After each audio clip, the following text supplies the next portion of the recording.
Salmo de número 37, eu farei a leitura e os irmãos acompanhem do versículo 1 ao versículo 6.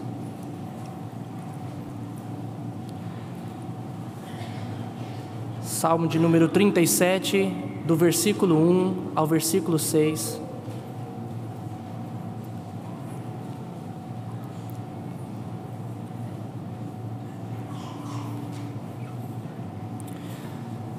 Salmo 37, de 1 a 6, diz assim a palavra do Senhor: Não te indignes por causa dos malfeitores, nem tenhas inveja dos que praticam a iniquidade, pois eles dentro em breve definharão como a relva e murcharão como a erva verde. Confia no Senhor e faz o bem, habita na terra e alimenta-te da verdade. Agrada-te do Senhor e Ele satisfará os desejos do teu coração. Entrega o teu caminho ao Senhor, confia nele e o mais Ele fará. Fará sobressair a tua justiça como a luz e o teu direito como o sol ao meio-dia. Baixe suas cabeças, vamos orar mais uma vez. Pai, nós te agradecemos pela tua palavra lida e pela oportunidade que nós temos de ouvi-la sendo explicada nesta manhã, para melhor entendermos. Para isso eu peço ao Senhor que dê entendimento à tua igreja e capacidade, fidelidade ao teu servo para expor somente a tua palavra. E que desta forma nós sejamos edificados, ó Deus, e desafiados a vivermos neste mundo de conformidade com o que o Senhor nos diz e o Senhor requer de nós. Em nome de Jesus. Amém. Como ser crente em um mundo de descrentes? Como ser justo no meio de um mundo de injustiça? São perguntas relevantes e não só para o nosso tempo, mas como sempre foi em todos os tempos. A Bíblia nos mostra claramente um contraste entre a justiça e a injustiça. Foi assim nos dias de Noé, homem pregador da justiça, onde Deus destruiu toda a terra, poupando somente a sua família, e ali havia este contraste. Foi assim também com Ló, o justo Ló, quando vivia nas regiões de Sodoma e Gomorra, quando Deus o retirou dali e destruiu aquelas duas cidades. Foi assim também com José na casa de Potifar, tendo que rejeitar se deitar com a esposa dele, mesmo pagando o preço de ir para a cadeia, ir para uma prisão. E durante toda a história nós poderíamos discorrer e ver que a Bíblia nos mostra isso, e não só a Bíblia, mas a história até os nossos dias. E assim o salmista faz esse contraste entre a justiça e a injustiça, entre a piedade e a impiedade, e nos exorta a como nós devemos agir no meio deste mundo. E então ele nos coloca o que nós não devemos fazer, e de um outro lado ele coloca o que nós devemos fazer. E assim ele começa o texto então, nos mostrando que nós devemos evitar olhar para o nosso mundo e fixar os nossos olhos nesse mundo. É a primeira coisa que ele nos diz. Porque quando nós olhamos para este mundo, fixamos os nossos olhos aos arredores, aquilo que nos cerca, nós caímos em dois erros. O primeiro dele, ele diz que nós não devemos indignar. E esse erro de olhar à nossa volta, nós caímos então nesse erro da indignação. E indignação aqui não é simplesmente um sentimento de você repugnar, de você repudiar o mal. Essa palavra indignação, ela tem a ver com você acender o fogo, instigar o fogo. É quando você traz à tona um sentimento de revolta, um sentimento de desprezo e que te leva a agir de forma impensada. Indignar não é somente você olhar para aquilo e identificar que é mal, mas é você tomar uma atitude com relação àquilo, uma atitude impensada. Muitas vezes nós ficamos indignados no trânsito quando nós vemos algumas pessoas cortar pela direita e quando nós estamos certinho ali naquela faixa. E às vezes a gente fica tão revoltado porque o sinal abre 10 vezes e a gente não consegue passar porque as pessoas vão passando pela nossa direita e vai entrando e vai passando na nossa frente e a gente vai ficando ali. E naquele momento vai dando um sentimento de indignação e dá vontade de jogar o carro para a direita e fechar aquele povo e falar, não, aqui ninguém passa mais. É esse tipo de coisa que aqui indignação está dizendo. O salmista diz: não se indigne por causa disso. Não se indigne por causa dos malfeitores. Mas outro sentimento que ele diz é que nós não devemos ter inveja daqueles que praticam a iniquidade. Muitas vezes nós temos esse sentimento de indignação, coisas que nós repudiamos. Mas muitas vezes há outras coisas que nós desejamos. Os ímpios prosperam.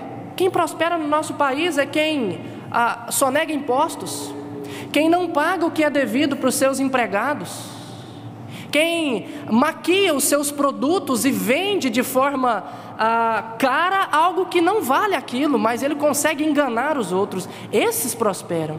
E muitas vezes nós olhamos para as riquezas e desejamos aquilo, e nós caímos o erro de desejar dessa forma, de deixar de temer ao Senhor e desviar os nossos passos.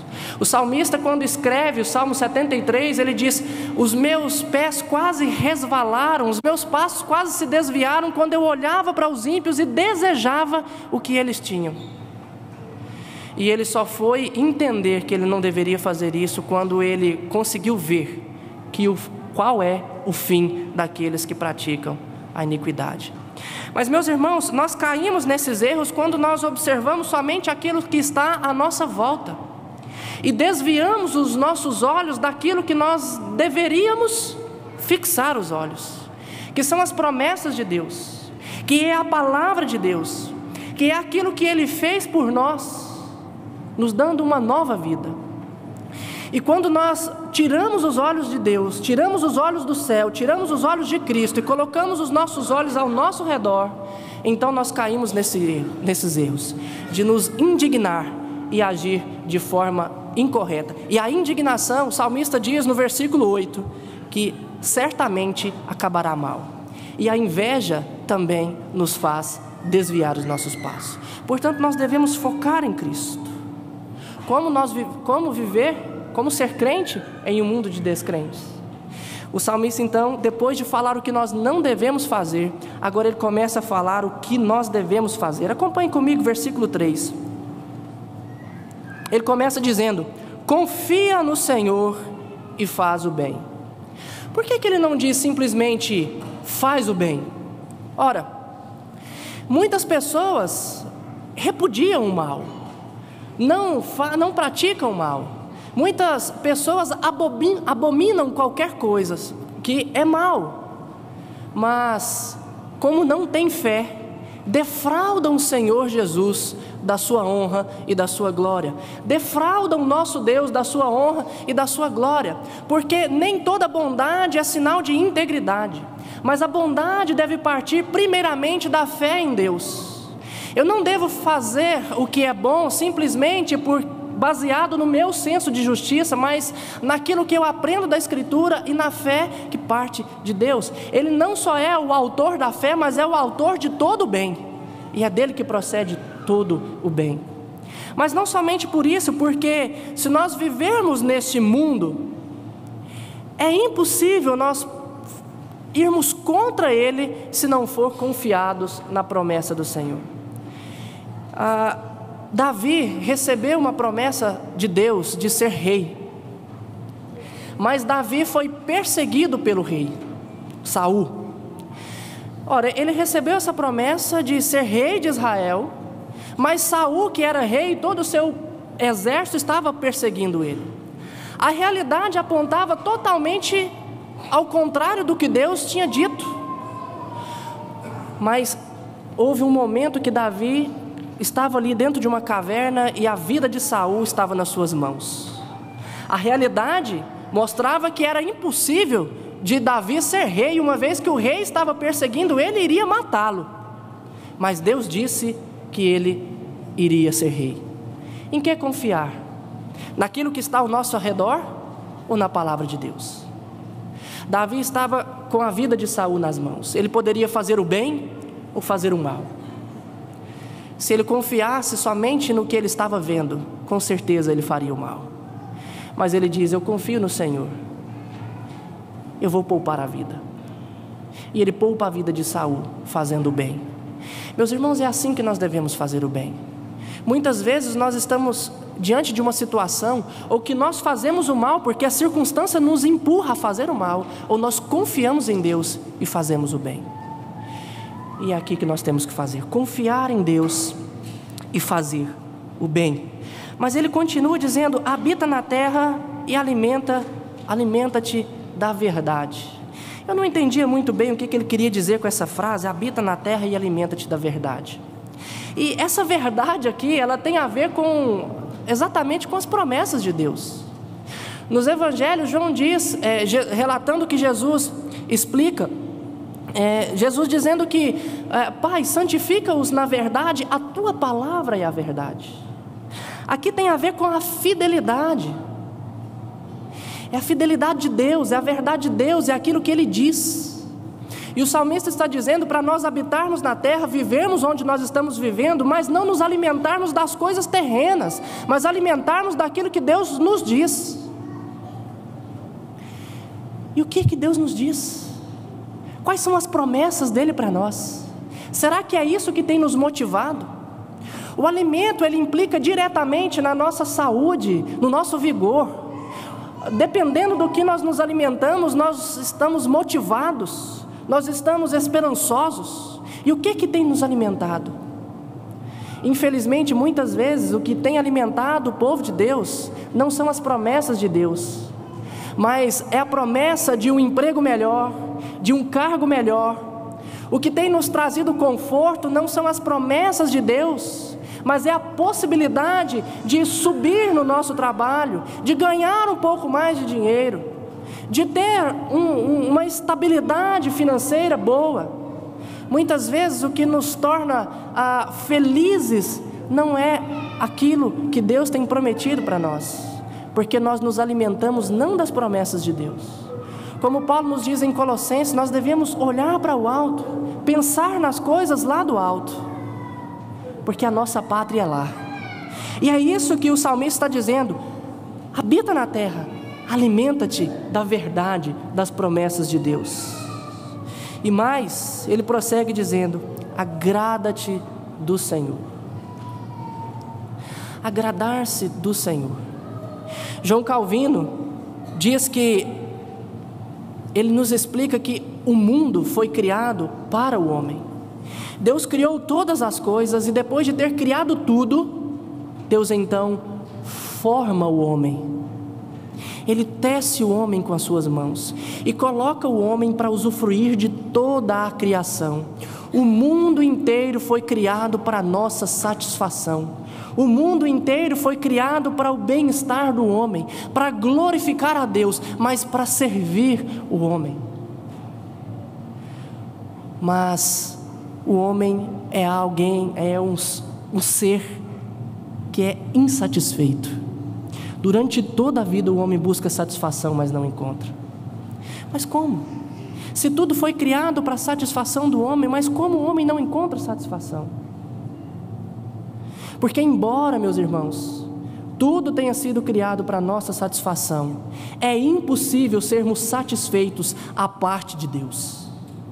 O pecado impede, o pecado que faz separação entre nós e o nosso Deus, nos impede de sermos satisfeitos com aquilo que Deus criou para nós. E isso tem a ver então com o que nós lemos no Salmo 32. Feliz é o homem a quem o Senhor não atribui iniquidade, cuja iniquidade é perdoada. Esse sim pode ser feliz. Portanto, se nós buscarmos nas coisas de Deus a felicidade, nós não encontraremos, mas se nós buscarmos em Deus aquilo que Ele fez por nós, então vai satisfazer os desejos do nosso coração. Não há satisfação à parte de Deus. E é esse caminho da satisfação, que é Deus ter nos reconciliado com Ele mesmo, é algo especial, é algo que não é dado a todos, mas somente aos eleitos de Deus, aqueles que foram regenerados. Mas muitas vezes a igreja de Deus despreza as coisas especiais por causa das coisas comuns. Porque os bens, as coisas que estão aí, é para todos, mas a reconciliação é somente para aqueles que Deus escolheu e chamou para até eles. O que tem nos agradado? São as coisas de Deus? Aquilo que Ele criou? Ou é o próprio Deus? Agrada-te do Senhor e Ele satisfará os desejos do teu coração. E o salmista então termina dizendo: entrega o teu caminho ao Senhor. E ele volta. Assim como ele começa com a confiança, ele encerra com a confiança. Como agradar-se sem nos alimentar? E do que nós estamos alimentando? Tudo começa na confiança. Eu me alimento daquilo que eu compreendo, daquilo que eu entendo que vai me alimentar. Eu não como qualquer coisa. E eu me agrado só depois que eu me alimento. Nós agradamos do Senhor quando nós nos alimentamos dEle. E para isso nós temos que confiar nele. Entrega o teu caminho ao Senhor. Confia nele. E o mais Ele fará.